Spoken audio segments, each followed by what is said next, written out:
that. Human nature, under its changing pretensions and clothes, is, and ever will be, very much of a Forsyte, and might, after all, be a much worse animal. Looking back on the Victorian era, whose ripeness, decline, and fall-off is in some sort pictured in the Forsyte Saga, we see now that we have but jumped out of a frying pan into a fire. It would be difficult to substantiate a claim that the case of England was better in 1913 than it was in 1886, when the Forsytes assembled at Old Jolyon's to celebrate the engagement of June to Philip Bossony. And in 1920, when again the clan gathered to bless the marriage of Fleur with Michael Mont, the state of England is as surely too molten and bankrupt as in the 80s it was too congealed and low-percented. If these chronicles had been a really scientific study of transition, one would have dealt probably on such factors as the invention of bicycle, motorcar, and flying machine, the arrival of a cheap press, the decline of country life and increase of the towns, the birth of the cinema. Men are, in fact, quite unable to control their own inventions. They at best develop adaptability to the new conditions those inventions create. But this long tale is no scientific study of a period. It is rather an intimate incarnation of the disturbance that beauty effects in the lives of men. The figure of Irene, never, as the reader may possibly have noticed, present, except through the senses of other characters, is a concretion of disturbing beauty impinging on a possessive world.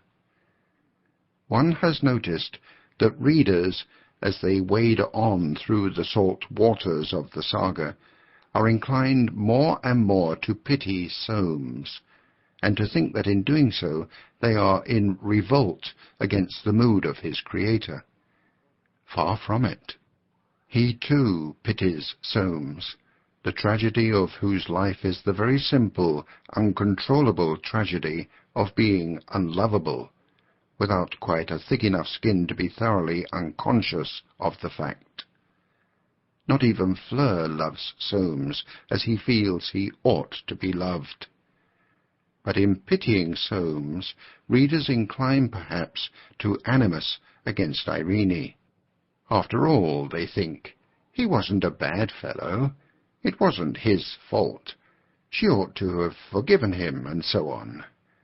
And taking sides, they lose perception of the simple truth which underlies the whole story, that where sex attraction is utterly and definitely lacking in one partner to a union, no amount of pity or reason or duty or what-not can overcome a repulsion implicit in nature.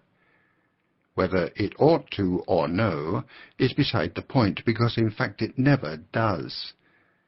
And where Irene seems hard and cruel, as in the Bois de Boulogne or the Gouppenor Gallery, she is but wisely realistic, knowing that the least concession is the inch which precedes the impossible, the repulsive L.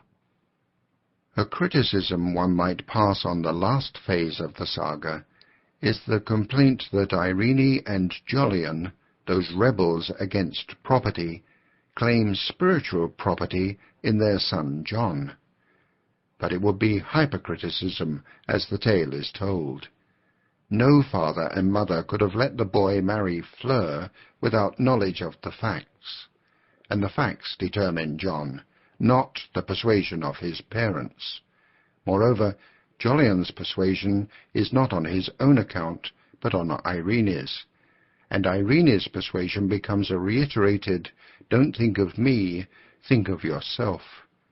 That John, knowing the facts, can realize his mother's feelings, can hardly with justice be held proof that she is, after all, a Forsyte. But though the impingement of beauty and the claims of freedom on a possessive world are the main prepossessions of the Forsyte Saga, it cannot be absolved from the charge of embalming the upper middle class. As the old Egyptians placed around their mummies the necessaries of a future existence, so I have endeavoured to lay beside the figures of aunts Anne and Julie and Hester, of Timothy and Swithin, of old Jolyon and James, and of their sons, that which shall guarantee them a little life hereafter, a little balm in the hurried Gilead of a dissolving progress.